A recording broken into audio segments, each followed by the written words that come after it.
I would say, Oprah Winfrey, what people are beginning to do is see you for who you are. Welcome back to Cold Cases SA. Today we will be exposing Oprah's school, Leadership Academy for Girls. Since the opening of the school in 2007, the school has been tied to scandal after scandal. But just as we've learned in the recent past that South African media will always protect anyone willing to pay a few rands. And as a result, these scandals rarely ever make it to the public. But I've got you guys. So back in 2007, Oprah Winfrey thought it would be a good idea to open up a boarding school in South Africa. She was inspired by Nelson Mandela and made a promise to him that she was going to create this school. The academy is called Leadership Academy for Girls. Actually, the government of South Africa was against Oprah opening this school because it's a very expensive school and the population there is extremely poor. But yet she opened the school anyways. It's got salons in it, it's got gyms in it. Some people even think this was a place for kids to be human trafficked because they would go there to get them ready for sale. And honestly, we don't need to talk about that conspiracy, but we need to talk about all the scandals that have gone down in that school. So Oprah built a $40 million school in South Africa and they had 152 students attend. Oprah actually handpicked the 152 students who attended her school. However, it wasn't long until some of these students were being harmed by one of the employees of the school. Her name is Virginia, and she was 27 years old at the time. She later was charged with 13 counts of getting inappropriate with kids. Virginia got physical with at least 6 students aged from 13 to 15. So basically, these students were handpicked by Oprah to go and live at this academy. And one of these employees who is managing the dorms was physically touching them and doing things to them, harming them. This left a bad taste in South Africans' mouth because they had a problem with children being harmed by these employees, and this unfortunately wasn't the only scandal that went down at this academy. But Oprah actually decided that time to travel to South Africa after the news broke about Virginia. She brought a team of investigators to go to the school and to get to the bottom of what actually went down. 6 students of the 152 accepted students by Oprah to attend the institution, laying accusation on the dorm matron, Virginia Chimney. Virginia had a plea of not guilty to this effect. It was quite a thing of shock and pain to Oprah to have this kind of allegations leveled against something having her name. Less than 2 years later, there was another incident where some students were getting physical in a sexual manner with each other, and there was a 15-year-old who was one of these victims. They were urged to keep everything on the down low and not to tell their parents or investigators what happened. As a result, 7 students were suspended from school, and these girls were alleged to have been intimidating others to partake in inappropriate behavior. A letter was sent to one of the students' parents, reportedly read, "You have been found guilty of physical contact of an intimate nature with another person on campus, harassment and bullying of other girls on campus, and of being dishonest by not telling investigators the whole truth." So I don't understand why Oprah went to the school like less than a year ago to fix things, yet this is still going on. I mean, how does a 15-year-old get away with preying on other schoolmates and coercing them into lying to officials about it? It just doesn't make sense to me. So the next scandal we're going to be talking about is extremely triggering. So I want to give you guys a trigger warning because it's about to get graphic. So less than 2 years after the second scandal, police found a body of a dead newborn at Oprah's school. So pretty much one of the students who had not been identified gave birth at school and the students, I guess, decided to take the baby's life, and the baby was found in one of the students' school bag.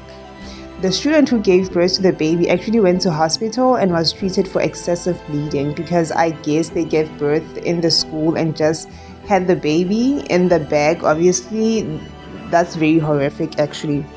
Oprah doesn't necessarily have control over that, but she does have control over the school as a whole. I personally don't understand why every time there's a scandal in Oprah's school, every single time it has to be a sexual misconduct incident. Firstly, it was Virginia, the employee allegedly assaulting students. Secondly, the student that was assaulting other students. And then the case of the newborn in the school bag. I find this incredibly strange, as the academy being a girls only institution, one would expect for incidents of this nature to occur less than it would in a combined school.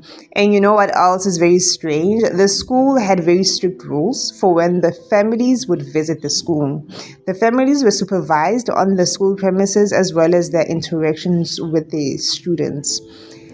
And secondly, the visitations are very strict, like 1 hour, and this is after months of not seeing your family. And also, if you ask me, I think they were trying to, like, with the 1 hour visitation schedule, I think they're trying to not give the students too much time with their families before they share something they shouldn't. And the full-blown monitoring of the visitation is not helping the case. Like, what are you monitoring? Like, what's the problem? And thinking about it, how did the young girl get pregnant if this is a girls only school with an all-female staff?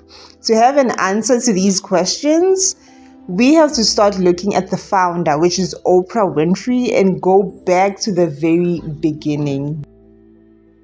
So who exactly is Oprah?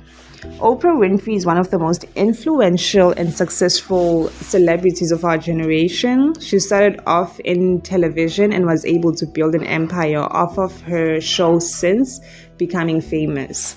Oprah has said and done some questionable things. She understands that she can exploit trauma for profit and use other people to build her brand. Oprah has belittled celebrities, disrespected victims many times in her career. She has also been linked to sketchy people like Harvey Weinstein. Let's get into Oprah's traumatic past.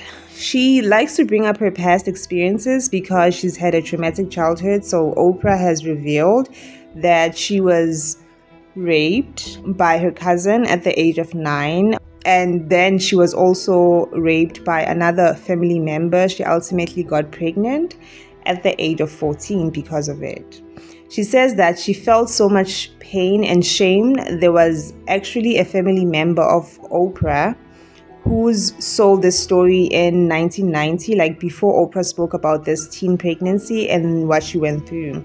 She literally had a family member go and tell the story to someone, which is the ultimate betrayal, if you ask me. It turns out that Oprah's uncle was the one to get her pregnant, which again is extremely traumatizing. She's just becoming a teenager at the age of 14, and now she's pregnant by her uncle. Like, I could only imagine.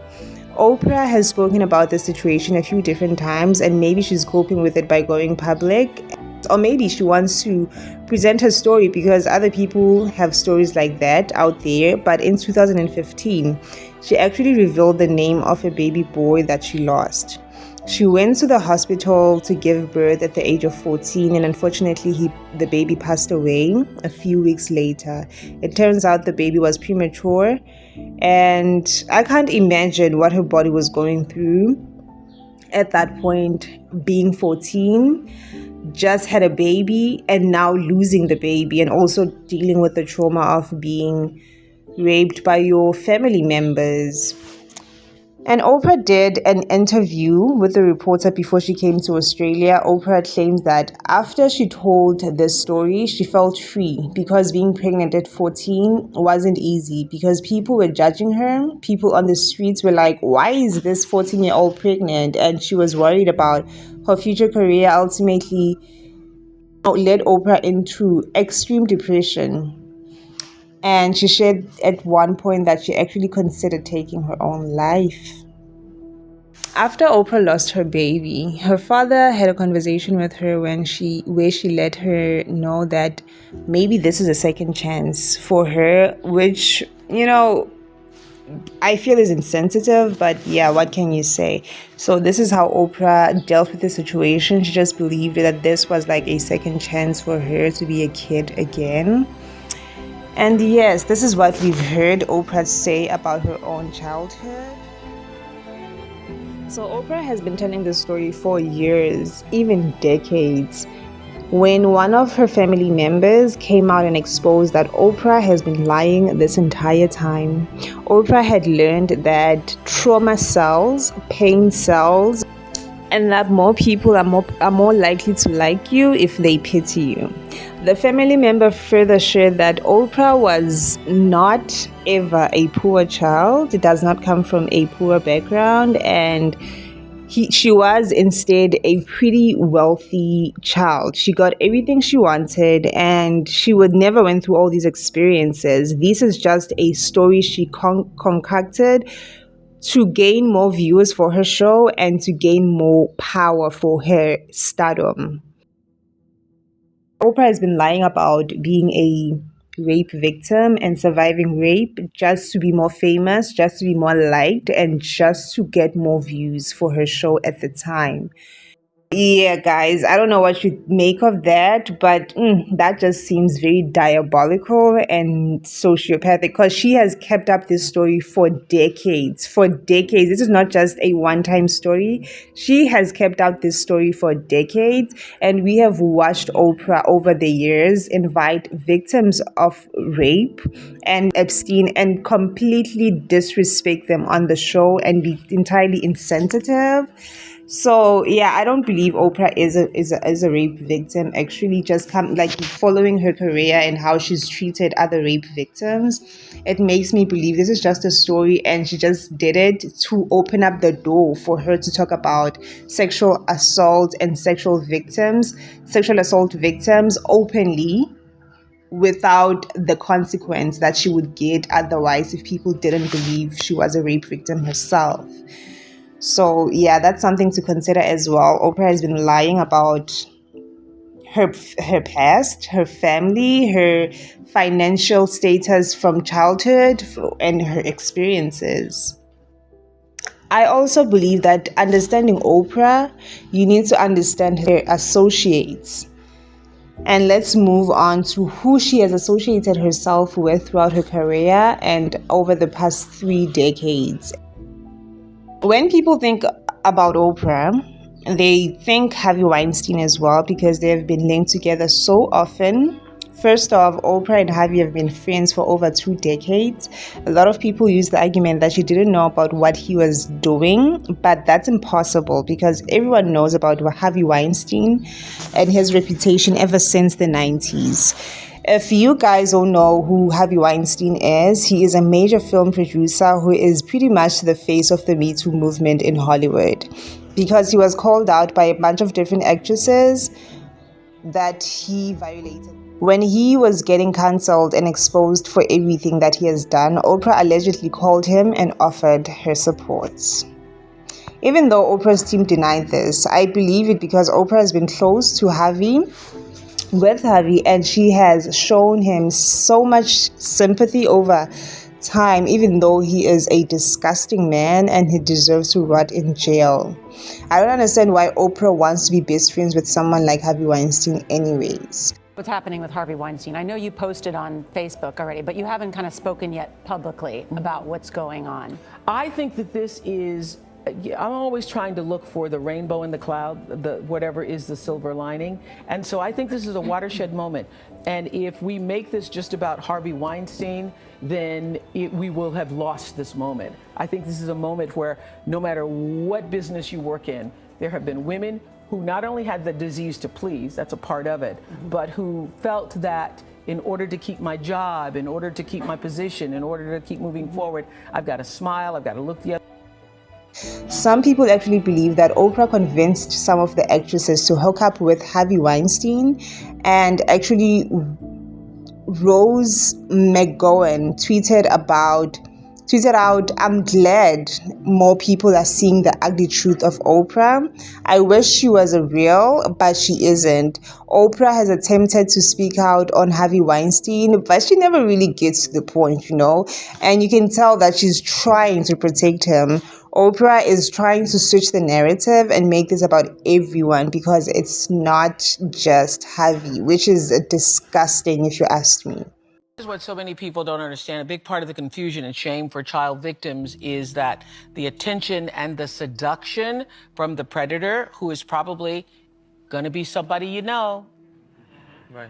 In order for it to work, it has to be somebody you know, somebody you admire, somebody you respect, or maybe even love. And it feels good. I mean, if you're 7 years old and somebody, which I was trying to say this to my friends who had children, you're 7 years old and someone is it feels good. Right. Even though you don't have a name for what that is, it feels good. What does it mean that it felt good? What does that mean about me? That's one of the reasons it's so confusing for children. Yeah. And when I first said this years ago, people were like, "You're crazy," because everybody wants to believe it's like, and you're being thrown up against the wall and you're being. And I have said for years, if the abuser is any good, you won't even know it's happened. You will be in it and you won't even know it's happened. And if the abuser is any good, he or she is going to make you feel like you're.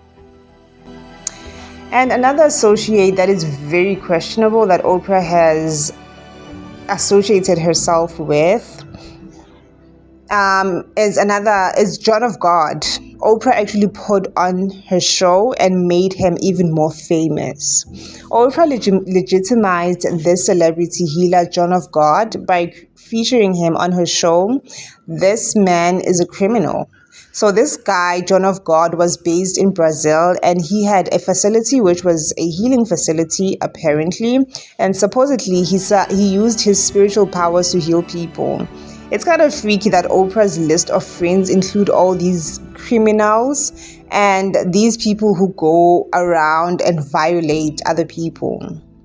I actually read one story about John of God where he had this woman come to his healing center once, and the second time she came, they had a private consultation where he ended up raping her.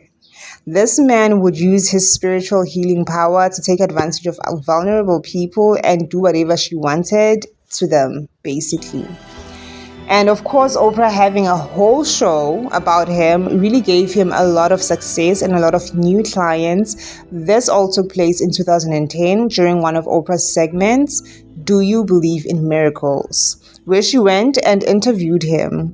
This did boost his profile and he got a lot of new fame, but at the same time we learned that he was an absolute creep, and Oprah did acknowledge that she empathizes with those women who have come forward against this John man, but still the damage had already been done. There are also a bunch of other rumors about Oprah out there and some other friends she might have, like Jeffrey Epstein. Jeffrey Epstein is another monster. And Epstein was an American financier who worked with very high-profile individuals such as the royal family of England, etc. He is a convicted sex offender who was accused of serial sex trafficking of women and girls. He was accused of running a vast human trafficking operation, procuring women and girls for sex with himself and his elite clients. Now that we've established that Oprah isn't who she portrays herself to be, and after her heavy associations with well-known sex offenders has been exposed, the more it's unclear whether her Leadership Academy for Girls in South Africa is a school of excellence or a trafficking pipeline for a human trafficking ring. Tell me what you think in the comment section and catch me on the next video. Bye.